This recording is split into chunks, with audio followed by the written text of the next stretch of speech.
2023년 2월 26일 전안광성교회 주일 예배 시작하겠습니다. 사랑과 은혜가 풍성하신 아버지 하나님, 믿음의 순례를 떠나는 사순절 첫 번째 주일을 맞이하게 하시니 감사합니다. 사순절기를 통하여 우리의 믿음이 자라게 하시고 좀 더 예수님 닮은 영혼으로 변화받게 하옵소서. 오늘 이 예배가 변화의 시작이 되길 소망하오며 우리를 위하여 십자가에 달려 죽으시고 부활하신 예수님의 이름으로 기원하옵나이다. 아멘. 사도신경으로 우리의 신앙을 고백하겠습니다. 나는 전능하신 아버지 하나님 천지의 창조주를 믿습니다. 나는 그의 유일하신 아들 우리 주 예수 그리스도를 믿습니다. 그는 성령으로 잉태되어 동정녀 마리아에게서 나시고 본디오 빌라도에게 고난을 받아 십자가에 못 박혀 죽으시고 장사된 지 사흘 만에 죽은 자 가운데서 다시 살아나셨으며 하늘에 오르시어 전능하신 아버지 하나님 우편에 앉아 계시다가 거기로부터 살아있는 자와 죽은 자를 심판하러 오십니다. 나는 성령을 믿으며 거룩한 공교회와 성도의 교제와 죄를 용서받는 것과 몸의 부활과 영생을 믿습니다. 아멘. 찬송가 20장 찬양하겠습니다.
한 주간 동안 하나님과 나만 아는 죄를 고백하며 침묵으로 참회의 기도를 드리겠습니다.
다 함께 공동기도를 드리겠습니다. 사랑과 은혜가 풍성하신 아버지 하나님, 늘 부족한 저희들을 한량없는 사랑으로 붙잡아 주시고 건강한 삶을 누리게 해주시니 감사드립니다. 이 시간 영과 진리로 예배드리기 위해 하나님 앞에 나왔습니다. 저희들이 마음과 뜻과 정성을 다하여 예배드릴 수 있도록 성령님께서 인도하여 주옵소서. 지난 한 주간 저희들은 여전히 고집을 부리며 주님의 길을 떠나 있었습니다. 우리의 입술로 형제와 이웃의 마음에 상처를 주고 말았습니다. 이 시간 우리가 자의로 지은 죄, 또 모르고 지은 모든 죄를 용서하시고 선으로 악을 이기는 능력을 허락하여 주옵소서. 오늘은 사순절 첫 번째 주일입니다. 주님의 고난과 죽으심을 기억하고 경건한 삶으로 주님을 닮아가게 하옵소서. 이제 방학을 마치고 새 학교, 새 학급으로 진학하는 모든 자녀들에게 복을 내려주시고 좋은 담임 선생님, 좋은 학우를 만나는 복을 내려주옵소서. 무엇보다 나 자신이 누군가에게 주님의 사랑을 전하는 자가 되게 하옵소서. 특별히 고3 수험생 자녀들을 위하여 기도합니다. 대학 입시까지 책임감 있게 맡아줄 선한 교사를 만나는 복을 내려주옵소서. 주님의 은혜 가운데 청소년 비전 캠프를 무사히 마쳤습니다. 주신 은혜를 기억하고 자신의 현실에서 믿음의 선한 싸움을 싸워 승리하는 왕의 자녀들이 되게 하옵소서. 이 시간 오직 주님만 영광 받으시고 우리에게는 넘치는 은혜와 축복의 시간이 되게 하옵소서. 이 모든 간구와 함께 주님의 은총과 자비를 구하며 주님께서 가르쳐 주신 기도를 드리오니 하늘에 계신 우리 아버지, 아버지의 이름을 거룩하게 하시며 아버지의 나라가 오게 하시며 아버지의 뜻이 하늘에서와 같이 땅에서도 이루어지게 하소서. 오늘 우리에게 일용할 양식을 주시고 우리가 우리에게 잘못한 사람을 용서하여 준 것 같이 우리 죄를 용서하여 주시고 우리를 시험에 빠지지 않게 하시고 악에서 구하소서. 나라와 권능과 영광이 영원히 아버지의 것입니다. 아멘.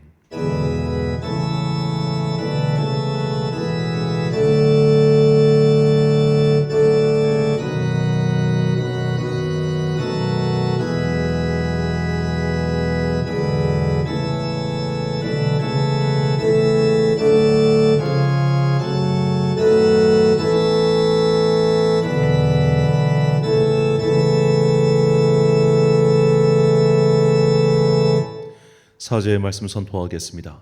주의 법을 사랑하는 자에게는 큰 평안이 있으니 그들에게 장애물이 없으리이다.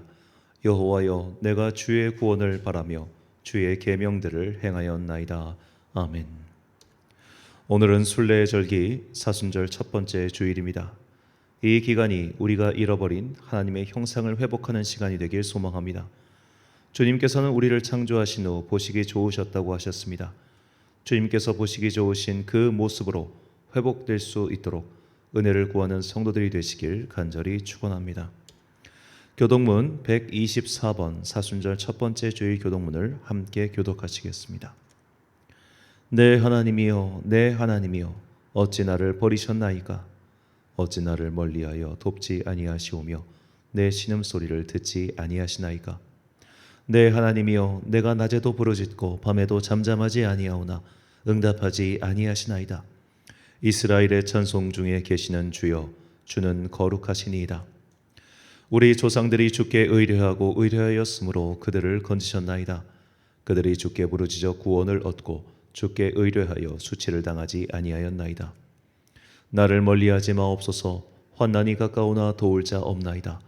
악한 무리가 나를 눌러 내 수족을 찔렀나이다. 내가 내 모든 뼈를 셀 수 있나이다. 그들이 나를 주목하여 보고 내 겉옷을 나누며 속옷을 제비 뽑나이다. 여호와여, 멀리하지 마옵소서. 나의 힘이시여, 속히 나를 도우소서. 나를 사자의 입에서 구하소서. 주께서 내게 응답하시고 들소의 뿔에서 구원하셨나이다. 내가 주의 이름을 형제에게 선포하고 회중 가운데서 주를 찬송하리이다. 여호와를 두려워하는 너희여, 그를 찬송할지어다. 야곱의 모든 자손이여, 그에게 영광을 돌릴지어다. 너희 이스라엘 모든 자손이여, 그를 경외할지어다. 아멘. 찬송가 540장 찬양하겠습니다.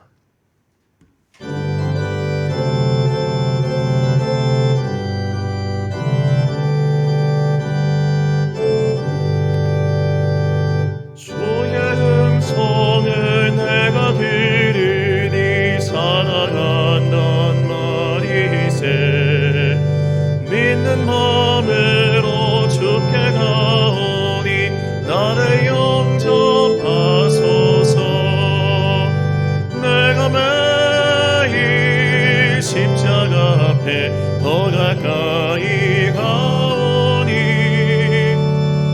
보세주의 흘린 보배 피로써 나를 정케 하소서.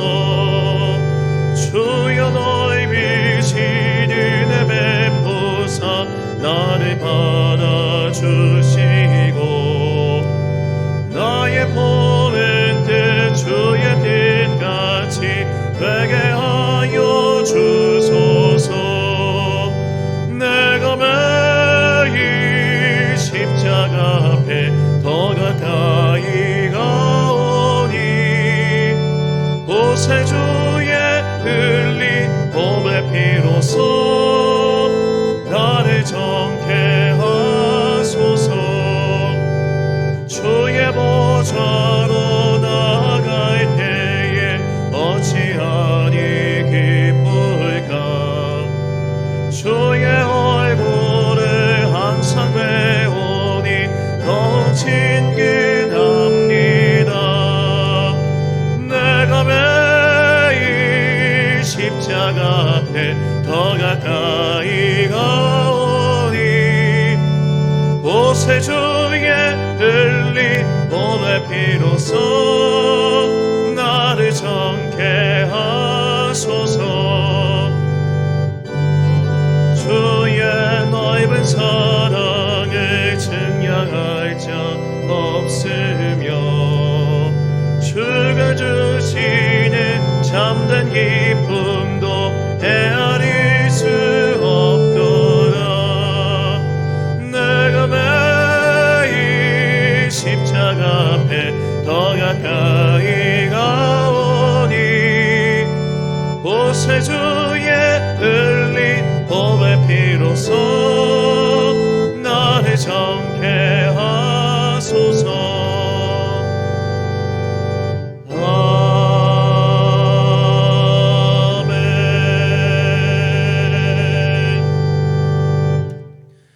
자, 먼저 봉헌하신 분들입니다. 김정학 시장님 가정에서 주저헌금 드리셨습니다. 감성금 홍권사님, 윤집사님, 오집사님 감사드립니다. 11조헌금 송집사님 가정에서 드리셨습니다. 김정학 시장님 가정에서 11조헌금 드렸습니다. 건축헌금, 성교헌금 오집사님 드리셨고요. 캠프를 위한 목적헌금으로 홍권사님과 송권사님께서 또 헌금하셨습니다. 1,000번째 헌금 드린 바와 같습니다.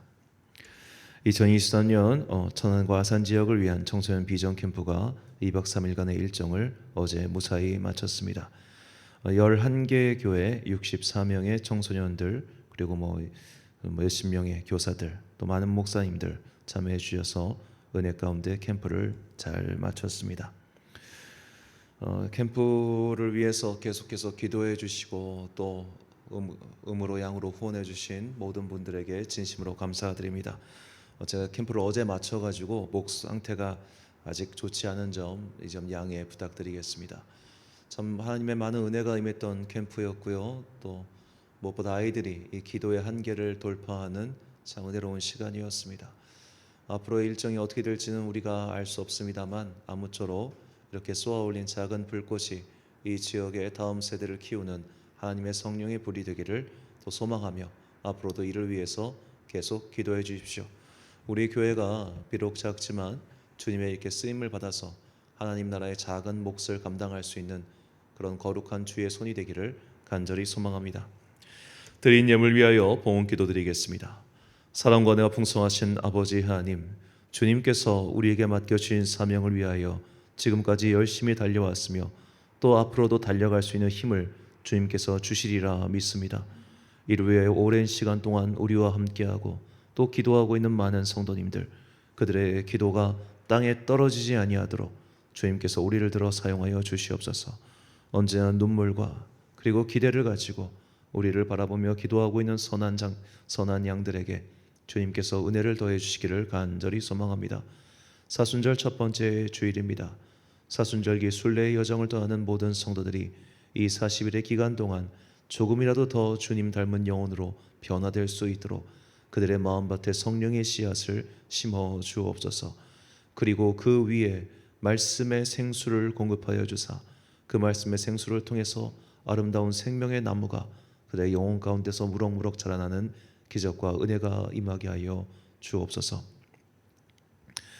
모든 성도들의 마음속에 있는 깊은 고민과 간구를 주님께서 아시오니 그들의 간절한 기도를 응답하여 주시옵시고, 무엇보다 그들이 그 기도를 통하여 자신의 내면에 있는 거짓과 탐욕과 위선의 가면을 직면하게 하시고, 그래야 이 사순절기 동안 그런 것들을 조금씩 십자가에 못 박고 이 기간이 마쳤을 때 조금이라도 더 예수님 닮은 영혼으로 변화될 수 있도록 이 시간 우리를 붙잡아 주옵소서.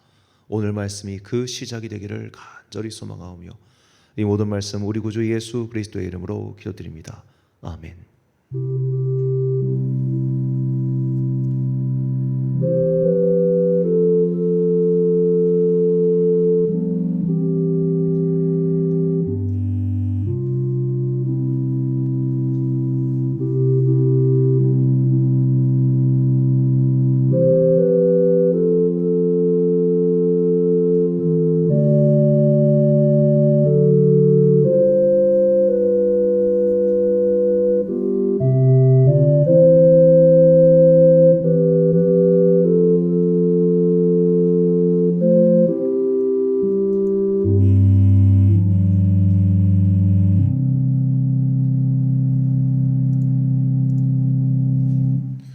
오늘 우리에게 주신 한이의 말씀 요한복음 6장 5절부터 13절까지의 말씀입니다.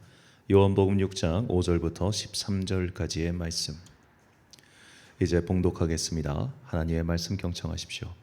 예수께서 눈을 들어 큰 무리가 자기에게로 오는 것을 보시고 빌립에게 이르시되 우리가 어디서 떡을 사서 이 사람들을 먹이겠느냐 하시니, 이렇게 말씀하심은 친히 어떻게 하실지를 아시고 빌립을 시험하고자 하심이라.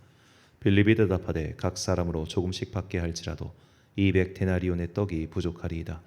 제자 중 하나 곧 시몬 베드로의 형제 안드레가 예수께 여짜오되 여기 한 마리가 있어 보리떡 5개와 물고기 2마리를 가지고 있나이다. 그러나 그것이 이 많은 사람에게 얼마나 되겠사옵나이까. 예수께서 이르시되 이 사람들로 앉게 하라 하시니 그곳에 잔디가 많은지라 사람들이 앉으니 수가 5,000명쯤 되더라. 예수께서 떡을 가져 축사하신 후에 앉아있는 자들에게 나눠주시고 물고기도 그렇게 그들의 원대로 주시니라. 그들이 배부른 후에 예수께서 제자들에게 이르시되 남은 조각을 거두고 버리는 것이 없게 하라 하시므로, 이에 거두니 보리떡 5개로 먹고 남은 조각이 12바구니에 찼더라. 아멘. 고집을 꼬집어라 란 제목으로 하나님의 말씀 선포하겠습니다.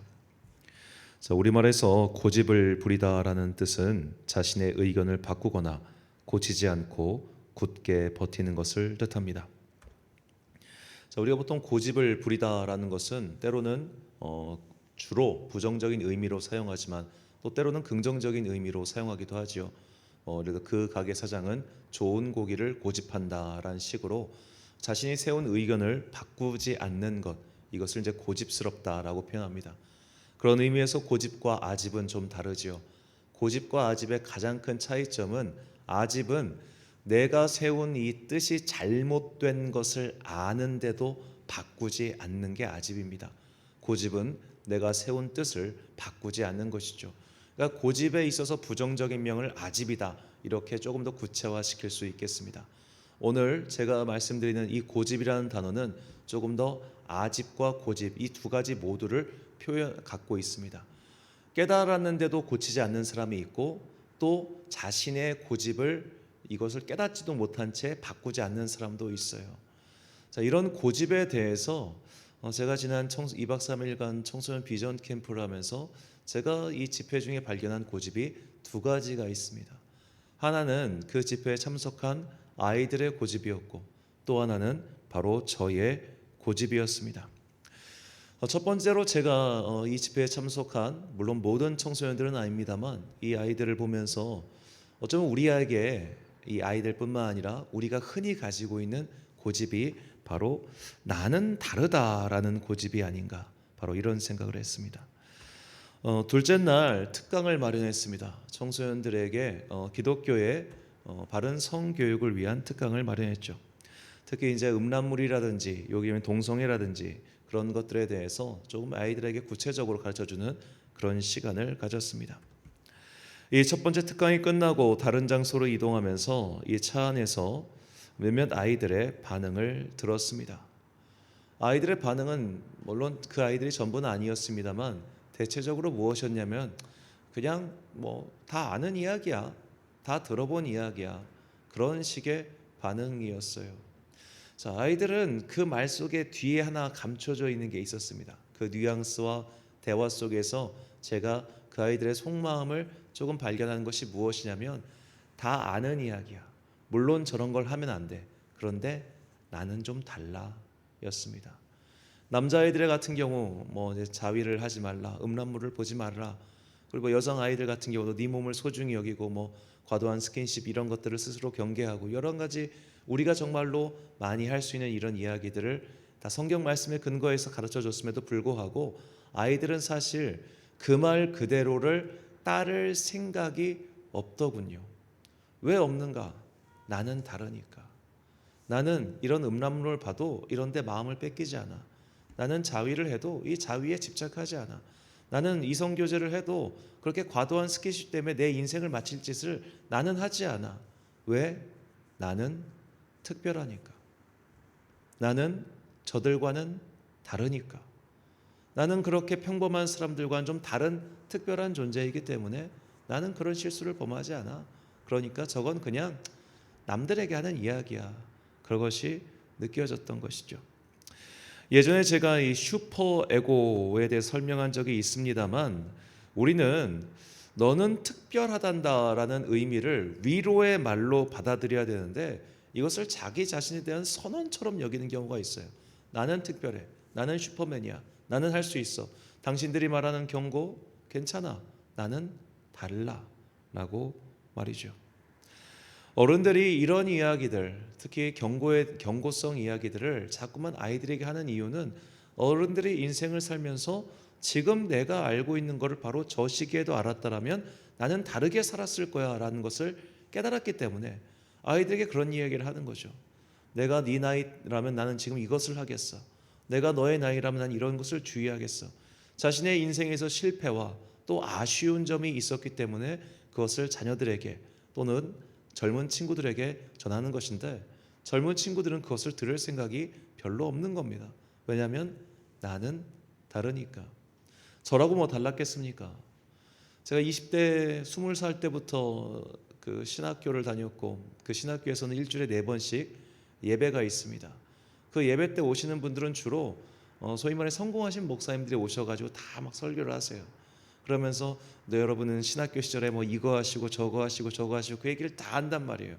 그러면 그거를 정말로 일찍부터 받아 적으면서 그래 내가 이렇게 해야지 라는 사람을 저는 지금까지 본 적이 없습니다. 있긴 있겠지만 저는 본 적이 없어요. 그만큼 우리는 앞선 세대가 하는 뒷세대를 향한 경고를 그냥 흘려들을 때가 되게 많습니다. 나는 다르니까. 그리고 우리가 사는 시대는 당신들이 사는 기성세대 시대와는 다르니까. 이 생각이 어른들의 경고 혹은 선배들의 경고를 그냥 넘어가게 만들지요. 이런 것도 일종의 고집이었습니다. 자, 저는 오늘 이 고집을 한자어를 좀 바꿔 사용하고 싶어요. 앞을 고자에다가 모이다는 집 해가지고 이것을 고집으로 바꿔보고자 합니다. 여기서 이 뒤에 나오는 고통 고자와 이 집자는 바로 불교의 사성제에서 나오는 고집 멸도의 고집에서 나온 말이에요. 자, 이 사성제는 각각 고성제, 집성제, 멸성제, 도성제의 순서로 진행되는데 앞선 두 가지인 이 고성제와 집성제의 이 앞글자 고, 집을 따서 제가 오늘 고집이라 그렇게 명명한 겁니다. 이 고성제에서 이 고통을 뜻한 이 고는 우리가 굉장히 의미심장하게 봐야만 할 뜻이 담겨 있어요. 자, 이 고통이라고 하는 이 고는 원래 산스크리트어 두카를 번역한 겁니다. 이 두카의 원래 뜻은 맞닥뜨리기 힘든 것, 마주하기 버거운 것이라는 뜻입니다. 맞닥뜨리기 싫은 것, 마주하기 버거운 것. 이게 바로 고집의 출발이라는 거죠. 병원 좀 가자고 하는데 그렇게 말을 듣지 않습니다. 왜 그럴까요? 병원 가서 내 병명을 알고 내 현실을 맞닥뜨리는 것이 버겁기 때문입니다. 아이들에게 시험 좀 보자, 학원 좀 다니자, 뭐 좀 하자고 하면 아이들이 싫어합니다. 왜? 공부를 못하는 나의 현실을 맞닥뜨리고 싶지 않은 겁니다. 기타 등등 여러 가지 삶의 위험성에 대해서 아무리 경고를 해도 그것을 안 듣는 이유는 그 경고에 내가 사실 그 문턱 앞까지 와 있다는 것을 맞닥뜨리고 싶지 않은 겁니다. 결국 그것을 맞닥뜨려야지만 자신의 현재 상태를 알고 그것에서 벗어날 수 있는데도 말이지요. 이런 고집스런 마음에서 벗어나지 못하는 것이 바로 집착이며 어리석음이죠. 그래서 이 집의 뜻은 고통의 원인을 알지 못하는 어리석음입니다. 병이 있는데 병이 있음을 마주하지 않으니 어리석은 것이죠. 짝다리를 짚으면 골반이 틀어지고 나중에는 허리와 목까지 아프게 됩니다. 그래서 자세를 바르게 하라고 그렇게 이야기를 해도 사람들은 짝다리를 잡는 자신을 잘 바꾸지 않아요. 결국 디스크가 터질 때까지 그 현실을 맞닥뜨리지 않다가 고통을 당하는 것, 이런 모든 것들이 다 어리석음이지요. 주변의 경고를 듣지 않고 주변의 조언을 듣지 않고 자신의 고집대로 행동하다가 결국에는 마주하고 싶지 않은 현실을 결국 나의 자의와 상관없이 맞닥뜨리게 되었을 때 그로 인해서 당하는 고통, 이런 것들이 모두 어리석음에서 오는 것이라는 겁니다. 나는 특별하지가 않습니다. 우리는 깨달아야 됩니다. 우리는 사실 모든 인간이 왔던 길을 다 같이 똑같이 따라가는 존재에 불과합니다. 나는 무병장수할 수 없습니다. 100살이 넘을 때까지 병원 신세 한번 지지 않고 병상에서 누워있지 않고 그렇게 편안하게 살다가 가족들이 마주한 상태에서 나는 간다, 너희 평안해라, 이런 식의 죽음을 맞이한 사람은 없습니다. 그런 행운이 설령 있다한들 나에게는 해당되지 않아요. 우리는 가끔씩 무슨 아침마당 프로그램 같은 데 나오는 100살 넘때까지 건강하게 사는 그런 사람들 보면서 그래 나도 저렇게 살 거야 라고 생각하지만 그렇게 살기 위한 노력은 하지 않아요. 내 현실을 맞닥뜨리지 않고 그저 고집스럽게 내 이전 삶을 따라가 살면서도 그런 허황된 것이 오기를 바라는 어리석음이 우리 모두에게 있다는 겁니다. 이대로 살면은 그 끝에 있는 것은 결국 망하고 고통당하고 괴로운 뿐인데 이 현실을 맞닥뜨리기 싫어가지고 그것에서 벗어나는 그런 어리석음 상태에 있다가 그것을 마주했을 때 오는 고통, 대부분의 인생이 이렇게 살아가고 있는 것이죠. 예수님의 활동기에도 이런 사람들이 있었습니다. 나는 특별해, 나는 그렇지 않아, 나는 죄인이 아니야 라며 자신의 실태와 마주하지 않은 사람들, 그들 중에 유대인들이 있었죠. 예수님께서 초막절에 예루살렘 성전을 방문하셨습니다. 그곳에서 죄를 지어 고발당한 여인을 예수님께서 구해 주시죠. 그리고 주님께서는 자신을 따르고 있었던 유대인들에게, 그냥 아무가 아니라 자신을 따라와서 성전에 있었던 유대인들에게 이렇게 말씀하셨습니다. 요한복음 5장 31절부터 34절까지 말씀. 그러므로 예수께서 자기를 믿은 유대인들에게 이르시되 너희가 내 말에 거하면 참으로 내 제자가 되고 진리를 알지니 진리가 너희를 자유롭게 하리라. 그들이 대답하되 우리가 아브라함의 자손이라 남의 종이 된 적이 없거늘 어찌하여 우리가 자유롭게 되리라 하느냐. 예수께서 대답하시되 진실로 진실로 너희에게 이르노니 죄를 범하는 자마다 죄의 종이라. 아멘. 자, 지금 이 말씀을 자기를 믿은 유대인들에게 하고 계셨어요. 그냥 아무나 바리새인과 제사장들이 아니라 저 예수라는 사람이 뭔가 기적을 일으키고 선지자인 것 같으니 한번 저 사람을 믿고 따라가 보자 했던 유대인들에게 너희가 자유롭게 될 거다 그렇게 말을 하니 그들이 대답하죠. 나는 지금도 자유로운데, 나는 죄의 종이 된 적이 없는데, 나 아브라함의 자손인데, 이렇게 대답하고 있는 겁니다. 예수님께서 그들의 현실을 알려주셨음에도 불구하고 그들은 그 현실을 맞닥뜨리고 싶어하지 않았던 것이죠. 그래서 아직도 죄의 종으로 살고 있음에도 그것을 인지하지 못했고 그래서 예수님의 말씀을 받지 않은 겁니다. 이것은 마치 지금도 고집을 부리고 있는 우리네 모습과 똑같지 않습니까? 보고 싶지 않은 나의 모습이 누구나 다 있습니다. 맞닥뜨리고 싶지 않은 현실의 내 모습이 누구나 그것을 갖고 있습니다. 하지만 맞닥뜨리고 싶지 않아서, 마주하고 싶지 않아서, 보고 싶지 않아서 그것을 방치해 두거나 외면하면 결국 큰 병이 되거나 큰 환란이 되어 우리를 덮치기 마련이죠. 병원에 가서 진단을 받아야 되는데 그것을 맞닥뜨리고 싶지 않아서 피하다가 결국 큰 병이 되어 병원 신세를 져야 되는 어리석은 사람들의 행동과 똑같은 겁니다. 예수님께서 아무리 말씀하셔도 예수님의 제자들 또한 그런 것들을 마주하고 싶어하지 않은 모습이 나오죠. 마가복음 9장 32절 말씀. 그러나 제자들은 이 말씀을 깨닫지 못하고 묻기도 두려워하더라. 깨닫지도 못하고 마주할 용기도 없고 그래서 계속 고집을 부리며 바꾸지 않다가 멸망의 길로 들어서고 나서야 후회하는 것입니다. 그때 후회하죠.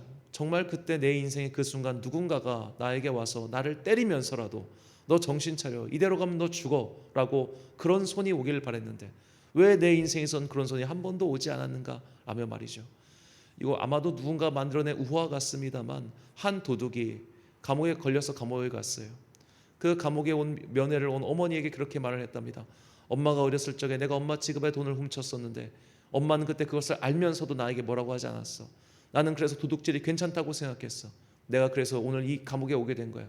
내가 이렇게 된 건 엄마 때문이야 라고 말이죠. 무슨 말도 안 되는 변명이지만 사람이 이렇다는 겁니다. 우리는 자꾸만 변명하고 핑계대고 마주하지 않다가 현실에 닥치고 나서야 그때부터 아유 내가 이대로 가면 안 되겠구나 하지만 그래도 그는 계속 그대로 살아요. 마치 학생들이 시험 때 다 돼가지고 아유 나 이대로 있으면 안 되는데 정신 차려 공부해야지 하지만 그땐 이미 늦었죠. 성적표를 받아들고 나서야 아 내가 정신 차려 공부를 해야겠다 다짐하지만 그 순간부터 공부를 시작하는 게 아니라 그러면 내일부터 그 다음 날부터 그 다음 날부터 하루하루 미루다가 다음번에 똑같은 성적을 맞이하는 것. 이것이 인생에서 반복되는 어리석음이죠. 고집을 버리지 않고 현실을 맞닥뜨리지 않고 나 자신을 바꿀 생각을 하지 않으니 어리석음에서 벗어나지 못하고 계속해서 반복되는 이 실패와 고난의 사이클 안에 갇혀 있는 겁니다. 우리가 이런 식으로 깨닫지 못하고 용기를 내서 마주하지 못하면 우리는 멸망의 길로 들어가는 어리석은 자들과 똑같은 삶을 살게 될 뿐이죠. 그래서 우리는 이 시편의 말씀과 잠언의 말씀을 마음속에 새겨야 됩니다. 시편 49편 20절과 잠언 28장 5절 말씀. 존귀하나 깨닫지 못하는 사람은 멸망하는 짐승 같도다. 악인은 정의를 깨닫지 못하나 여호와를 찾는 자는 모든 것을 깨닫느니라. 존귀하나 깨닫지 못하는 사람, 그것이 바로 우리의 실태 아닙니까? 우리는 모두 존귀한 왕의 자녀 하나님의 자녀로 태어났습니다. 하나님께서 당신의 형상을 당신의 영을 우리에게 부어주셨습니다. 그러나 깨닫지 못하는 사람은 멸망하는 짐승과 같다고 시편 기자는 말하죠. 그러므로 여호와를 바라는 사람은 결국 깨닫게 될 것입니다. 여호와께 은혜를 구하는 사람, 즉 성령께서 나에게 오셔서 성령님 내 눈을 열어주셔서 내가 마주하고 싶지 않은 나의 현실의 모습을 마주할 수 있는 마음을 주소서. 그렇게 구하는 사람, 즉 주님의 은혜로 거듭난 의롭게 된 사람만이 이 멸망의 구덩이에서 벗어날 수 있게 되는 것이죠. 사랑하는 성도 여러분, 나의 고집은 무엇입니까? 내가 마주하고 싶어하지 않는 나의 현실태는 무엇입니까? 마주하고 싶어하지 않으니 내 현실이 무엇인지도 모른 채 그저 오늘도 멸망의 길로 뚜벅뚜벅 걸어가고 있지는 않습니까? 그러므로 주님의 은혜의 영을 구하십시오. 말씀의 거울을 찾으십시오. 그 말씀의 거울을 통해 나의 고집을 깨닫고 그 고집을 버리고 어리석음의 그늘에서 벗어나는 여러분과 제 길을 간절히 소망합니다. 두 번째로 제가 발견한 고집은 바로 합리적 혹은 합리성이라는 바로 저 자신의 고집입니다. 제 습관 형성에 크게 기여한 사건은 이 군대 장교 시절입니다. 그 당시 훈련 계획 장교를 하면서 모든 부대의 훈련 계획을 짰죠. 훈련 계획은 분 단위로 이루어지며 반드시 그 계획된 시간 안에 마무리 지어야 합니다. 하지만 이것은 목표일 뿐 현실에서 움직이면 반드시 시간이 지체되는 일이 발생하죠. 그러니까 지체돼서 목표를 달성하지 못했어요. 그럼 어떻게 됩니까? 1번, 목표를 달성할 때까지 시간을 늘려 훈련한다. 2번, 목표를 달성하지 못함을 인정하고 훈련을 제 시간에 종결한다. 군대의 모든 훈련은 2번입니다. 목표에 달성하지 못한 것도 결과물인 거예요. 그래서 그것을 다시 왜 도달하지 못했는가 따져가지고 피드백을 해서 다음번 훈련 계획에 보충하는 것이 기본적인 훈련 계획의 단위입니다. 그러니까 결국 모든 것은 제 시간 안에 맞춰야 돼요. 시작은 제 시간에 못했어도 마치는 건 제 시간에 해야 돼요. 왜냐하면 제 시간에 하지 못한 것도 훈련상의 과오이기 때문에 그것을 다음번에 개선해야 될 과제로 두는 것이죠. 이것이 저의 아마 제 성질에 맞아서 그렇게 된 것이기도 하겠지만 이것이 저에게 이제 3년 반의 진득한 훈련으로 몸에 배겨가지고 제 삶에서 이거 굉장히 중요한 습관이 됐습니다. 무언가를 못해도 끝내는 건 똑같아야 돼요. 이것이 저에게는 이제 설교의 습관도 이렇습니다. 설교를 길게 못합니다. 예배를 길게 인도한 자신이 없습니다. 시간 안에 끝내야 됩니다. 하지만 설교자에게는 항상 제가 생각할 때 과거에는 이런 유혹이 있었다고 생각했어요. 어떤 유혹이냐? 그날 설교가 자기가 목표한 바대로 되지 않는 것이 눈에 보입니다. 성도들이 은혜를 못 받고 있네? 성도들의 집중력이 흐트러지고 있네? 그때 설교자 중에 그때 제가 생각할 때는 좀 무리를 하는 분들이 있어요. 다시 시간을 들여서라도 그들을 리플렛이 다시 한번 깨닫게 하고 좀 분위기를 환기시켜서 말씀에 집중할 수 있게끔 유도하는 겁니다. 제가 예전에는 이걸 참 좋아하지 않았어요. 왜냐하면 시간이 늘어나기 때문입니다. 그 시간만큼 다시 앞에 걸 반복하기 때문에 훨씬 늘어나요. 우리가 이제 부흥회 같은 경우 뭐 1시간 혹은 1시간 반짜리 이렇게 하다 보면 그런 식으로 시간이 지연되는 것이 저는 예전에는 참 싫었어요. 저는 이런 저의 습관이 되게 합리적이라고 생각했습니다. 끝나는 시간은 지켜야지. 이 다음의 시간도 있잖아. 이 다음의 순서도 있잖아. 이 다음에 약속된 여러 가지 것들이 있잖아. 또 내일도 뭐가 있잖아. 그러면 끝나는 건 제 시간에 끝나야지. 이것이 저의 합리성이었고 이것이 저의 고집이라는 것을 이번 캠프를 통해서 발견했습니다. 오늘 본문의 제자들도 그런 소위 합리적인 생각을 하고 있어요. 자, 본문 7절부터 9절까지 말씀입니다. 빌립이 대답하되 각 사람으로 조금씩 받게 할지라도 200데나리온의 떡이 부족하리이다. 제자 중 하나 곧 시몬 베드로의 형제 안드레가 예수께 여짜오되 여기 한 아이가 있어 보리떡 5개와 물고기 2마리를 가지고 있나이다. 그러나 그것이 이 많은 사람에게 얼마나 되겠사옵나이까. 자, 제자들이 합리적으로 말하죠. 지금 예수님의 말씀을 들어온 군중의 숫자가 무려 5,000명이 넘습니다. 이 5,000명이 다 밥을 먹으려면 200데나리온의 떡, 1데나리온이 사꾼의 하루 품삯이니 대충 우리나라 돈으로 10만 원이라 치면은 약 2천만 원의 돈이 필요합니다. 그리고 2천만 원의 돈이 있다 한들 언제 떡을 사와가지고 이들에게 나눠 주겠습니까? 즉 예수님께서 말씀하신 바 너희가 가진 것을 저들에게 주라라고 했을 때 예수님의 말씀은 조금도 현실성이 없습니다. 조금도 이루어질 수가 없습니다. 합리적으로 계산하고 따져봐도 이것은 불가능합니다. 이것이 말에 내포되어 있죠. 안드레가 다시 누군가 아이의 손에 붙들려 있는 보리빵 5개와 물고기 2짝을 가지고 옵니다. 이 물고기라는 게 아이의 손에 들려 있었으니 이만큼 참치겠습니까? 기껏해야 가을 전어 사이즈의 한 요만한 사이즈겠죠. 요거 갖고 누구 코에 붙이겠습니까? 합리적으로 생각했습니다. 자, 이들이 생각하는 합리적인 생각에는 하나님의 일이 없습니다. 합리적으로만 생각하면, 합리적으로만 사고하면 하나님의 일은 이루어지지 않더군요. 제 시간에 끝내야 돼. 시간을 지켜야 돼. 이후에도 순서가 있어. 이런 여러 가지 생각과 여러 가지 계획들이 내 머리에 가득 차 있는 사람은 믿음의 한계를 돌파하지 못합니다. 믿음의 한계 돌파는 내 고집이 깨질 때, 내가 가지고 있는 합리성이라고 하는 틀, 내가 생각하고 있는 합리적이라고 하는 나는 합리적인 사람이야. 나는 이성적인 사람이야. 나는 계획적인 사람이야. 나는 꽤 나이스한 사람이야 라고 하는 그 생각이 깨질 때 그의 안에 성령님이 임하더군요. 이런 신뢰가 바로 누가복음 19장에 나오는 삭개오입니다. 삭개오에 대해서 성경은 다음과 같이 소개하죠. 누가복음 19장 2절 말씀. 삭개오라 이름하는 자가 있으니 세리장이요 또한 부자라. 자, 삭개오는 세리장 그리고 부자라고 소개하죠. 자, 우리가 이 세리라고 하는 직업에 대해서 정확하게 알 수는 없습니다만 자료가 워낙 없어서 세리가 대를 이어서 하는 일이거나 혹은 그 당시에 되게 추천받는 직업이 아니었으면 좀 분명해 보입니다. 일단 세리를 하는 사람이 당시 부유층이거나 귀족층 자제를 세리로 키우진 않았을 거예요. 내가 부자고 돈이 많은데 뭐하러 천대받는 직업을 자녀한테 물려줍니까? 그리고 내가 이미 돈이 넉넉한데 왜 천대받는 직업을 합니까?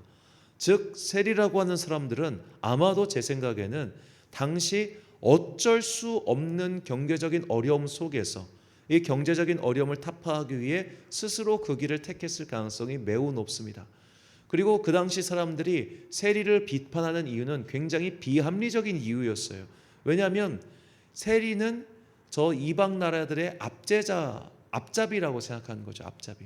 그런데 이미 유대 민족이 이방인의 지배를 받기 시작한 지 400년이 넘었습니다. 그들이 다시 포로를 마치고 돌아왔지만 곧 이어서 알렉산더 제왕에게 점령당하고 그 이후로 잠시 마카비 왕조와 독립을 했지만 그 독립은 채 100년밖에 되지 않는 매우 짧은 기간이었단 말이에요. 그러니까 그들은 이미 500년의 세월 동안을 다시 이방의 지배를 받고 있었는데 이방의 지배를 받고 있는 나의 현실을 인정하기 싫은 거예요. 그 인정하기 싫은 사람들이 저 세리를 공격했어요. 이것을 바꿔 말하자면 세리는 저 현실성 없는 것들, 저 합리적이지 못한 것들, 저 이성적이지 못한 것들, 그러니까 니들이 가난하게 사는 거야. 그러니까 니들이 그 현실에서 못 벗어나는 거야. 그렇게 자신을 합리적인 사람이라고 포장하며 이성적인 사람이라고 포장하며 그렇게 살지는 않았을까요? 아마도 삭개오도 그런 합리성과 이성 안에 자신을 가두어 놓은 사람이었을 수도 있습니다. 나는 합리적이고 나는 이성적이고 나는 그래서 성공한 사람이라고 그렇게 생각하며 심지어 하나님조차도 나의 틀 안에 가둬버리고 나의 성장을 막고 있었던 그런 사람 말이죠. 그런 삭개오가 자신의 믿음의 한계 돌파를 위해 용기 있게 발을 내딛습니다. 그가 나무 위로 올라가 예수님을 쳐다보기로 결심한 것이죠. 이거 굉장히 비합리적인 선택이죠. 첫 번째, 나무 위로 올라간들 예수님을 볼 수 있다는 보장이 없습니다. 두 번째, 내가 나무 위로 올라간들 설령 거기서 예수님을 봤다 한들 주님께서 나를 보리라는 보장이 없습니다. 합리적이고 이성적으로 생각해 본다면 지금 삭개오가 나무 위로 올라가는 것은 전혀 비합리적이고 전혀 비이성적인 행위예요. 계획에 없던 일이에요. 시간을 넘어가는 일입니다. 그런데 그가 용기 있게 그것을 올라갑니다. 아마도 모종의 이유로 그는 자신의 내면을 직면했는지도 몰라요. 내가 평생 이 틀을 가지고 사니 나는 결국 내 영혼의 상태는 요 모양 요 꼴이구나. 뭔가 변해야겠다. 이 마주한 현실을 타파해야겠다. 그래서 그는 용기 있게 자신이 그동안 쌓고 있었던 합리성이라는 그 짐을 버리고 이성적이고 계상적인 자신의 습관을 버리고 나무 위로 올라갔고 주님을 만났습니다. 주님께서는 그에게 이렇게 선포하시죠. 누가복음 19장 9절 말씀. 예수께서 이르시되 오늘 구원이 이 집에 이르렀으니 이 사람도 아브라함의 자손이미로다. 아멘. 자, 이 아브라함의 자손이라는 이 말씀을 아까 우리가 읽었던 요한복음 5장의 사건과 비교해 보십시오. 예수님을 믿자며 따르던 유대인들에게는 너희는 죄의 종이다라고 얘기했습니다. 자신의 현실을 마주하지 않은 사람, 자신의 실태를 깨닫지 못하는 사람, 그 사람은 죄의 종이었어요. 하지만 나의 한계를 직면한 사람, 그래서 변하고자 노력하는 사람, 그래서 바꿔보고자 나무 위에 올라간 그는 아브라함의 자손이 되었습니다. 이것이 오늘 사순절 첫 번째 주간 우리에게 주시는 주님의 메시지입니다. 자신의 고집에 사로잡혀 있는 사람, 자신의 고집대로, 나의 인생의 방법대로, 내가 이 방법대로 지금까지 성공했어, 내가 이 방법대로 나는 여기까지 왔어, 그것을 평생 바꾸지 않으려고 하는 사람, 그렇게 합리성이라고 하는 나의 틀 안에 갇혀 있는 채, 합리성이라고 하는 거대한 방벽을 세워놓은 채 나는 조금도 변할 생각이 없는 사람들, 그 사람들에게 안타깝지만 변화의 은혜는 임하지 않습니다. 그곳에서 한 걸음 더 나아가서 그 벽을 뚫고 나오려고 하는, 현실을 맞닥뜨리려고 하는 용기가 있을 때 우리는 비로소 주님의 은혜로 변할 수 있게 되는 것이죠. 그러므로 이 기간 동안 내가 가지고 있는 고집은 무엇인지, 내가 가지고 있는 아집은 무엇인지, 내가 쓰고 있는 여러 가지 모양의 가면은 무엇인지, 나는 꽤나 괜찮은 사람이고, 나는 꽤나 이성적인 사람이며, 나는 꽤나 합리적인 사고를 하는 예의 바르고 꽤 괜찮은 사람이라는 가면을 쓰고 있는 채 주님의 은혜를 거부하고 있는 악한 자가 아닌지 우리는 그것을 생각해야 됩니다. 그러므로 사도 바울의 이 말씀을 우리 가슴에 새기고 살아가는 사순절 한 주간이 되시길 소망합니다. 갈라디아서 5장 24절 말씀을 함께 읽겠습니다. 그리스도 예수의 사람들은 육체와 함께 그 정욕과 탐심을 십자가에 못 박았느니라. 아멘. 사랑하는 천안 광성교회 성도 여러분, 그리고 이 예배를 함께 드리고 계신 귀한 주님의 자녀 여러분, 오늘은 예수님께서 우리를 위하여 십자가에 달려 돌아가신 그 고난을 기억하는 순례의 절기 사순절 첫 번째 주일입니다. 더 이상 고집을 부리지 말고 우리가 마주해야 할 현실을 마주합시다. 고통스럽고 인정하고 싶지 않아도 계속 고집을 부리면 결국 우리의 끝은 패망의 길이 될 뿐입니다. 나는 특별하다, 나는 예외다, 나는 다르다라는 착각을 버리십시오. 우리도 결국 모든 사람이 왔다가 가는 길에 서 있는 똑같은 존재에 불과합니다. 나는 합리적이야, 나는 이성적이야 라던 고집도 부리지 마십시오. 그것은 하나님의 일하심을 방해하는 내 안의 결정적인 방해 요소가 될 수 있습니다. 사순절 믿음의 순례를 시작하며 내 안에 가득한 고집의 실태를 마주하십시오. 마주하고 싶지 않은 내 모습을 맞닥뜨릴 때 비로소 나의 고집스런 단단한 장벽이 무너지고 하나님의 놀라운 은혜와 변화가 시작될 것입니다. 나를 마주할 수 있는 용기의 은혜, 나의 실태를 깨달을 수 있는 지혜의 은혜를 구하며 그 은혜로 말미암아 변화와 구원을 일으키는 주님의 자녀들이 되시길 간절히 축원합니다. 기도하겠습니다. 사랑과 은혜가 충만하신 아버지 하나님, 우리는 나의 고집의 실태를 마주하지 않고 나는 꽤 괜찮은 사람인 양 착각하며 그렇게 자신을 포장하며 살고 있습니다. 자신의 현실을 마주하고 용기 있게 나무 위로 올라간 그 삭개오를 본받게 하시고, 그래야 우리 또한 주님의 은혜로 다시 죄의 종에서 아브라함의 자손, 의의 자손이 되는 은혜와 축복이 임하게 하여 주옵소서. 순례의 절기 사순절 기간 동안 더욱더 나의 욕심과 나의 정욕과 나의 고집을 십자가에 못 박고 주님 닮아가는 거룩한 자녀들이 되기를 간절히 소망하며 이 모든 말씀 우리 구주 예수 그리스도의 이름으로 기도드립니다. 아멘. 찬송가 366장 찬양하겠습니다.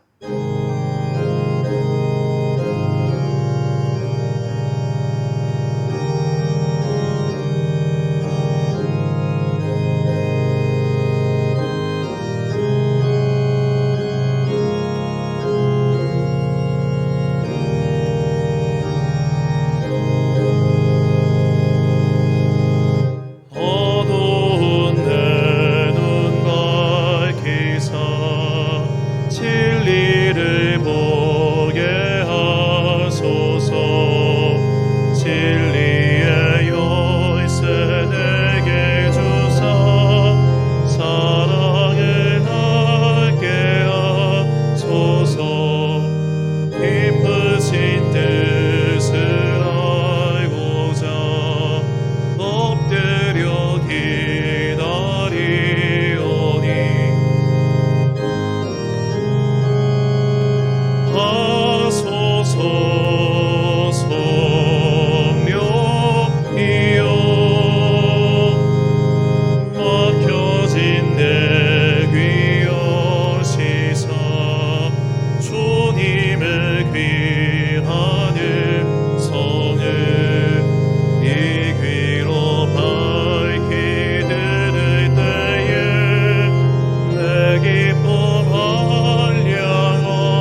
복음을 널리 전하고 차가운 내 맘 녹여주사 사랑을 하게 하소서.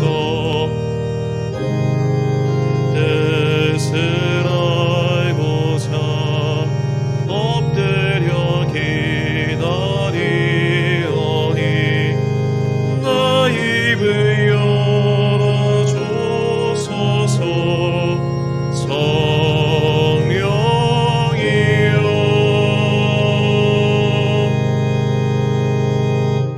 파송의 말씀 선포하겠습니다. 고집을 버리십시오. 이것은 일그러진 나의 내면을 맞닥뜨릴 때 가능합니다. 자신이 마주할 수 있는 것도 성령님의 은혜입니다. 사순절 순례의 절기를 떠나며 먼저 나의 고집이 무엇인지 깨닫고 그 고집스러운 마음을 십자가에 못 박아 새로운 생명으로 거듭나는 은혜가 임하시길 예수님의 이름으로 축원합니다. 축도로 예배를 마치겠습니다. 지금은 우리 주 예수 그리스도의 은혜와 하나님 아버지의 놀라우신 사랑과 성령님의 교통하심이 이제 나의 고집을 깨닫고 그 마음을 십자가에 못 박아 더욱더 주님을 닮은 사가 되리라 다짐하는 귀한 당신의 자녀들 머리머리 위에 지금부터 영원까지 함께 하시기를 간절히 축원하옵나이다. 아멘.